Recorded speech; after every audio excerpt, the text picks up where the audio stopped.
Hello guys, most welcome. हम कर रहे हैं फाइनेंशियल अकाउंटिंग। फाइनेंशियल अकाउंटिंग में अभी हमारा चैप्टर चल रहा है ब्रांच अकाउंटिंग, यानी कि अकाउंटिंग टू रिलेटेड ब्रांचेस। इसके अंदर आज का जो लेक्चर है ये है लेक्चर नंबर सेकंड। एक लेक्चर मैं पहले अपलोड कर चुका हूं जिसके अंदर मैंने आपको समझाया था कि ब्रांच क्या होती है, ब्रांचेस क्या होती है, कितने टाइप्स की होती है। उसमें हमने सबसे फर्स्ट देखा था एक होती है domestic and foreign branch. Domestic branch दो टाइप की बताई थी, डिपेंडेंट यानी कि कंट्रोल ब्रांच और एक इंडिपेंडेंट ब्रांच।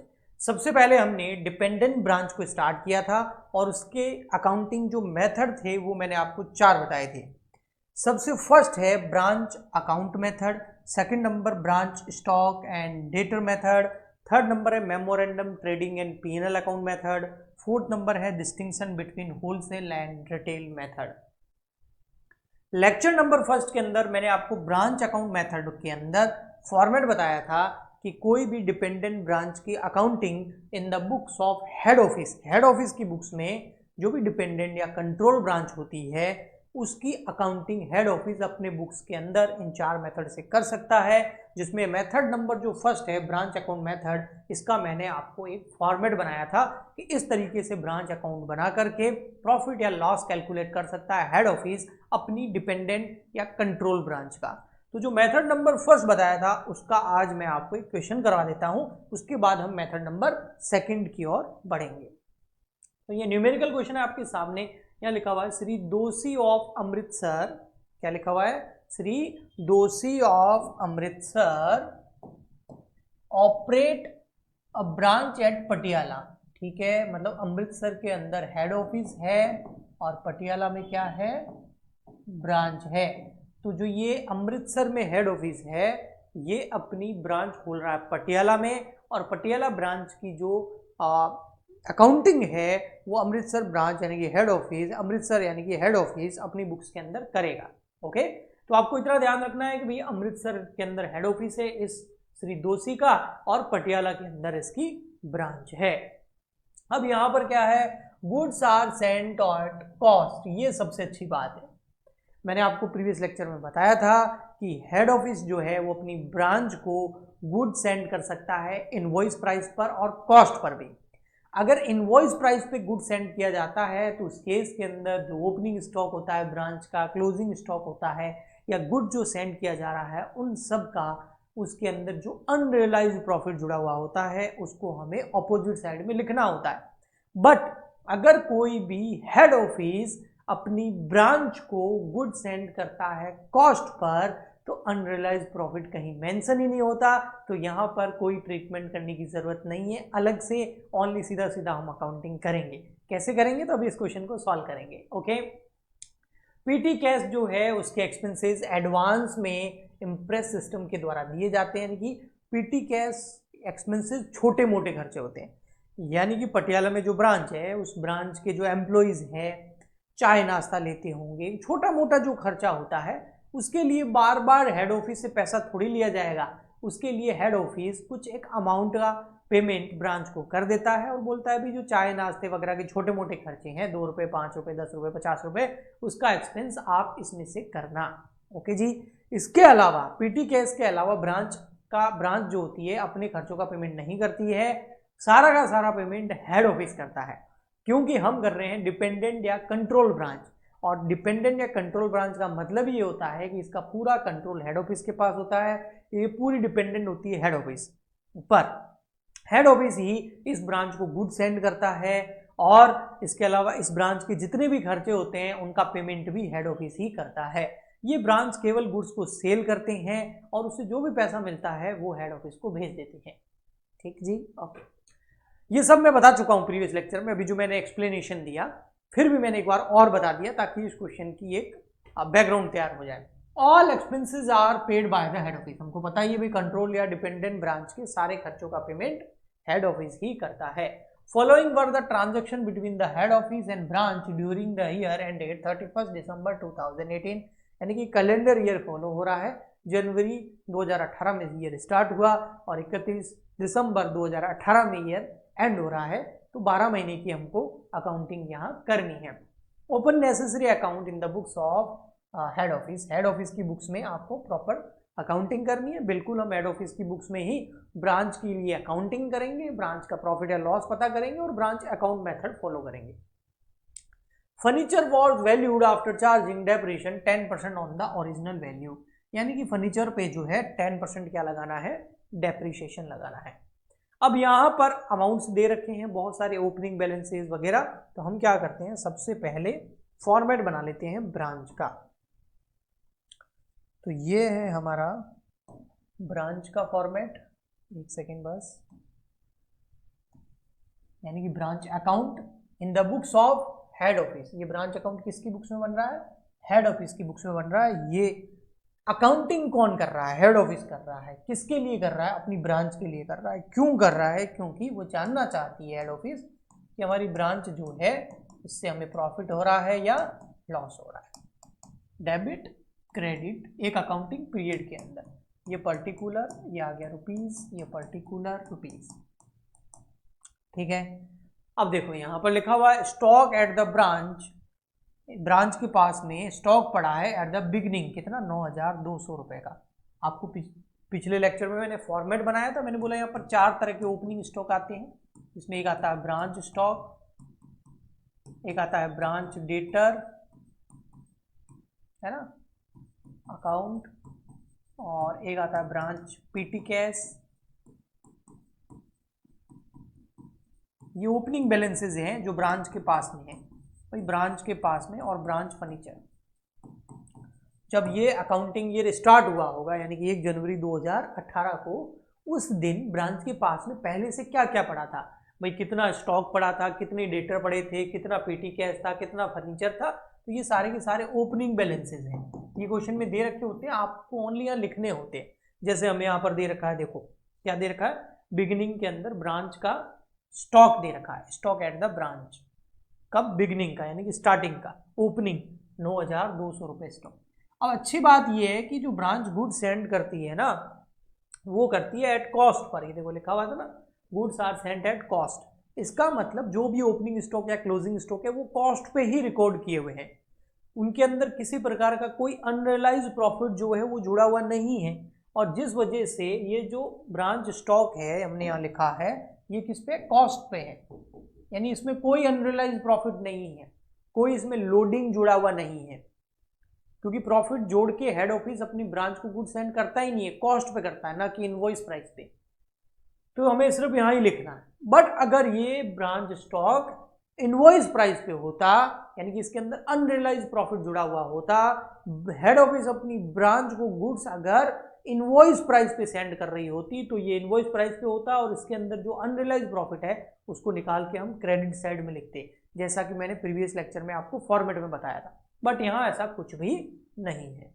आइए फिर लिखा हुआ है good send to branch during the year 64,320, जो गुड सेंड किया है, यानी कि हमको ब्रांच डेटर का, ब्रांच पीटी कैश का, ब्रांच फर्नीचर का कोई बैलेंस ओपनिंग नहीं दे रखा, नहीं दे रखा तो डैश कर देंगे, दे रखा होता तो लिख देते।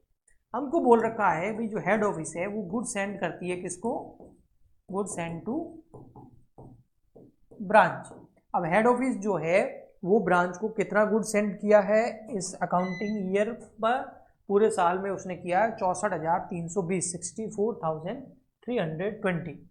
लेकिन जो गुड सेंड किया जा रहा है वो किस पे किया जाता है, वो किया जाता है कॉस्ट पर, यानी कि फिर वही बोलूंगा, इसके अंदर कोई अनरियलाइज प्रॉफिट नहीं है, क्योंकि हेड ऑफिस गुड सेंड करती है ब्रांच को कॉस्ट पे, ना कि आईपी पे। अगर आईपी पे करती तो इसके अंदर जो अनरियलाइज प्रॉफिट है वो निकाल के इधर लिखना पड़ता, बट यहां पर ऐसा कुछ है नहीं। ओके जी, नेक्स्ट हम देख रहे हैं cash received from the branch 79,800। ये बोल रही है जो ब्रांच है ना, ये हमारी ब्रांच, हाँ ये ब्रांच क्या करती है, ये गुड्स आगे सेल करती है, और गुड सेल करने के बाद में जो भी पैसा मिलता है वो किसको भेज देती है, हेड ऑफिस को। ब्रांच का इतना ही काम है। हाँ तो वही कह रही है कि ब्रांच ने हेड ऑफिस को पैसे भेजे हैं, कितने भेजे हैं, 79,800। तो हम लिख देंगे इधर by bank account 79,800। Okay next, और क्या दे रखा है, और दे रखा है expenses paid by the head office. अच्छा, ब्रांच के खर्चों का पेमेंट कौन करता है? हेड ऑफिस करता है। क्या क्या खर्चा है? एक सैलरी है और एक रेंट है, दो खर्चे हैं। तो बिल्कुल यहां लिख देंगे हम टू बैंक, एक तो सैलरी और एक रेंट, ये दोनों खर्चे हेड ऑफिस पे कर रही है। खर्चे किसके? ब्रांच के। कितना है? 40802160, 40802160। यानी कि ब्रांच, देखो आप देख रहा है, आपको दिख रहा है ना, देख रहा है ना विनोद, वाली बात हो गई।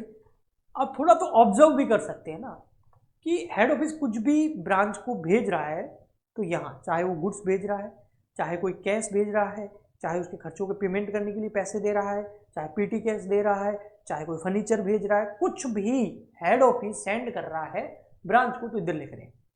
ब्रांच से कुछ भी वापस रिसीव हो रहा है तो इधर, चाहे अभी कैश रिसीव हुआ है यानी कि पैसा मिला है, इसके अलावा हो सकता है कोई गुड्स रिटर्न कर दे ब्रांच किसको? हेड ऑफिस को, तो भी इधर लिखेंगे।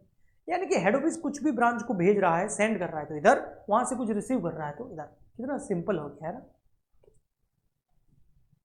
इसकी अकाउंटिंग एंट्री करेंगे तो और भी क्लियर हो जाएगा। चलो देखो, furniture send to branch by the head office in the beginning 2000। ये देखो, ये बोल रहा है हेड ऑफिस ने केवल ये खर्चों का ही पेमेंट नहीं किया, फर्नीचर भी भेजा है किसको? ब्रांच को। पहले इसकी टोटल कर लेते हैं, 6240 खर्चे, तो यहाँ आ जाएगा फर्नीचर। कौन सेंड कर रहा है? हेड ऑफिस सेंड कर रहा है। किसको कर रहा है? ब्रांच को कर रहा है। कितने रुपए का कर रहा है? तो देख लो भाई, ये कर रहा है 2000 रुपए का, और स्टार्टिंग में ही कर दिया, क्योंकि पहले से तो कुछ था नहीं, पहले कोई फर्नीचर ओपनिंग नहीं था, लेकिन इसी बार भेजा है, लेकिन स्टार्टिंग में ही भेज दिया। इससे हमें डेप्रिसिएशन लगाने में थोड़ी सी आसानी होगी, पूरे साल का डेप्रिसिएशन लग जाएगा क्योंकि फर्नीचर बिगिनिंग में ही भेज दिया गया है। PT cash send bye head office ₹660। देखो पीटी कैश जो है हेड ऑफिस ने वो कितना भेजा है? 660। तो टू पीटी कैश 660। ओके जी, और क्या है? स्टॉक विद द, अच्छा अब क्लोजिंग बैलेंस दे दिया आपको, stock with the branch at the end of the year. देखो भाई, ओपनिंग बैलेंस 4 थे तो क्लोजिंग बैलेंस भी 4 होंगे। देखो, branch stock, branch debtor, branch petty cash, branch furniture, उसमें से ओपनिंग हमें केवल ब्रांच स्टॉक का दे रखा, तीनों ओपनिंग बैलेंस थे ही नहीं तो दिए हुए नहीं थे। अब तीनों के तीनों हम लिख देंगे इधर, क्लोजिंग बाय ब्रांच स्टॉक, फिर लिख देंगे बाय ब्रांच डेटर। डेटर तो तभी होता है जब ब्रांच उधार सेल करे अपने कस्टमर को। ये ब्रांच गुड्स अगर कैश सेल करती है तो डेटर कभी आएंगे नहीं, उधार बेचती है तो फिर ओपनिंग डेटर और क्रेडिटर होते हैं। यहाँ आ जाएगा ब्रांच फर्नीचर, या पीटी कैश लिख दो, चलो पहले पीटी कैश, और लास्ट में हमारा बाय ब्रांच फर्नीचर। अब ब्रांच स्टॉक देखोगे, देखो कितना है, ब्रांच स्टॉक का क्लोजिंग बैलेंस है 9680, लिख देते हैं भाई 9680। ये देखो पीटी कैश का क्लोजिंग बैलेंस दे रखा है कितना? 120 रुपए। सर पीटी कैश का क्लोजिंग बैलेंस क्यों दे रखा? ओपनिंग तो था ही नहीं। हाँ, ओपनिंग नहीं था, यानी कि पहले से हेड ब्रांच के पास में कोई भी छोटे मोटे खर्चों का पेमेंट करने के लिए कोई भी पैसा नहीं था, लेकिन इस साल हमने कितना सेंड कर दिया? हेड ऑफिस ने 660 रुपए। अपने आप को हेड ऑफिस मान के चलो तो बेटर अकाउंटिंग होगी। तो 660 रुपए हेड ऑफिस ने भेजे थे किसको? ब्रांच को, पीटी कैश के। लेकिन अब केवल कितने बच गए? 120 रुपए। तो बाकी क्या हो गए? खर्च हो गए। और क्या लिख देंगे? 120। ब्रांच डेटर है नहीं। ब्रांच फर्नीचर भी ओपनिंग नहीं था, लेकिन फिर और फर्नीचर पहले तो नहीं था ब्रांच के पास, लेकिन हेड ऑफिस ने फिर फर्नीचर सेंड किया था कितने का? 2000 का, और स्टार्टिंग में ही कर दिया था, बिगिनिंग में ही कर दिया था। तो क्या अभी भी 2000 का होगा? नहीं, इसके ऊपर 10% डेप्रिसिएशन भी लगाना है, और फर्नीचर एक एसेट है, एसेट पे डेप्रिसिएशन लगता है, ओरिजिनल वैल्यू पे लगाना है, एसएलएम मेथड फॉलो हो रहा है। तो हम क्या करेंगे, देखो इधर, जैसे फर्नीचर कितने रुपए का है? 2000 रुपए का, और कब ब्रांच के पास में आया? 1 जनवरी 2018। तो पूरे साल यूज हुआ तो डेप्रिसिएशन पूरे साल का लग जाएगा। 2000 का कितना? 10%। 10% कहाँ से आया? क्वेश्चन में डेप्रिसिएशन की रेट दे रखी है, तो कितना हो गया? 200 रुपये। पूरे साल का 200 रुपये डेप्रिसिएशन हो गया 31 दिसंबर तक। तो आज के टाइम में फर्नीचर कितने रुपए का हो गया? 1800 रुपये का। कब? 31 दिसंबर 2018 को, यानी कि अकाउंटिंग ईयर के एंड में। तो यहाँ पर हम कितना लिख देंगे? 1800। इसको आप इस तरीके भी से लिख सकते हैं, 2000 माइनस 10% सीधा। हाँ, अगर ये फर्नीचर जो है साल के बीच में भेजा होता तो डेप्रिसिएशन फिर उस अकॉर्डिंग लगता, 5-6 महीने का लगता है, 7 महीने का लगता है, लेकिन यहाँ तो पूरे ईयर का लगा है। ओके, तो सारी की सारी चीज़ें जो है हमने यहाँ इस क्वेश्चन के अंदर जो भी था वो लिख दिया है। अब हम क्या करेंगे, इस ब्रांच का पता करेंगे कि प्रॉफिट हो रहा है इससे या लॉस हो रहा है, हेड ऑफिस पता करेगा। तो सबसे पहले क्रेडिट साइड की टोटल कर लो या डेबिट की भी कर सकते हो, मतलब बैलेंसिंग फिगर एक साइड में आएगा, या तो डेबिट में आएगा या क्रेडिट में आएगा। डेबिट में आता है तो प्रॉफिट है, क्रेडिट में आता है तो लॉस है। ऐसा क्यों? क्योंकि ये ब्रांच से रिसीव हो रहा है, तो रिसीव ज़्यादा होगा और ब्रांच को दिया कम है तो प्रॉफिट हो गया। अगर ब्रांच को दिया ज़्यादा है हेड ऑफिस ने और वहाँ से रिसीव कम हुआ है तो लॉस हो जाएगा। ऐसा क्यों? क्योंकि देखो ये बैंक क्या है, ये जो भी ब्रांच आगे गुड सेल करती है और ब्रांच को जो भी पैसा मिलता है वो किसको भेजती है? हेड ऑफिस को। तो जितना ज़्यादा सेल होगा उतना ज़्यादा प्रॉफिट होगा। मैं पहले क्रेडिट साइड की टोटल कर लेता हूँ, 79,800, 9680, 120 और 1800। तो इधर आ रहा है 91,400, 91,400 रुपये क्रेडिट साइड की टोटल आ रही है। इसमें से डेबिट साइड की टोटल लेस कर दो, तो 9,200 लेस कर दो, 64,320 लेस कर दो, 6240 लेस कर दो, 2,000 और 660। तो यहाँ आ रहा है बैलेंसिंग फिगर डेबिट साइड में 8980, यानी कि ये क्या हो गया आपका एक तरीके से प्रॉफिट हो गया। ये कहा जाएगा पीएनएल अकाउंट। किसका पीएनएल अकाउंट? हेड ऑफिस का। और किसका? ब्रांच की बुक्स में कोई अकाउंटिंग नहीं हो रही है। हेड ऑफिस ने एक ब्रांच अकाउंट बनाया, उससे पता चल गया कि इस ब्रांच से हमें इतना प्रॉफिट हो रहा है, वो हेड ऑफिस अपने पीएनएल अकाउंट में, प्रॉफिट एंड लॉस अकाउंट में ट्रांसफर करते हैं। तो ये हो गया आपका ब्रांच अकाउंट, यानी कि डिपेंडेंट या कंट्रोल ब्रांच के अंदर जो सबसे फर्स्ट मेथड है ब्रांच अकाउंट मेथड, उसका क्वेश्चन, उसकी प्रैक्टिस करवा दी, उसका मैंने समझा दिया। धीरे धीरे हम आगे आने वाले तीनों मेथड भी समझेंगे ये वाले, ठीक है। और इन सबका मैं एक एक क्वेश्चन आपको करवा दूंगा। लेकिन आप चाहते हो नहीं सर एक से क्या होगा हमारा, हमें तो बहुत ढेर सारा पढ़ना है, तो फिर आप हमारा पेड कोर्स ले सकते हो। ऐप डाउनलोड कर लीजिए, ऐप के अंदर आपको फी पे करनी पड़ेगी, वहाँ कुछ भी फ्री नहीं है। फी पे करने के बाद में वहाँ पर कोर्स परचेज कर सकते हो और वहाँ पर आप डिटेल के अंदर बहुत सारे क्वेश्चंस के सॉल्यूशन आपको मिलेंगे। ओके, सो आई होप आपको अच्छे से समझ में आ गया होगा। हम मिलते हैं नेक्स्ट लेक्चर में। प्लीज़ इस वीडियो को ज़्यादा से ज़्यादा लाइक करें, शेयर करें, चैनल को सब्सक्राइब करें। आपका सपोर्ट इसी तरीके से बना रहे ताकि मैं आपके लिए इसी तरीके से रेगुलर लेक्चर्स लाता रहूँ। तो आज के लिए इतना है। Goodbye, thank you.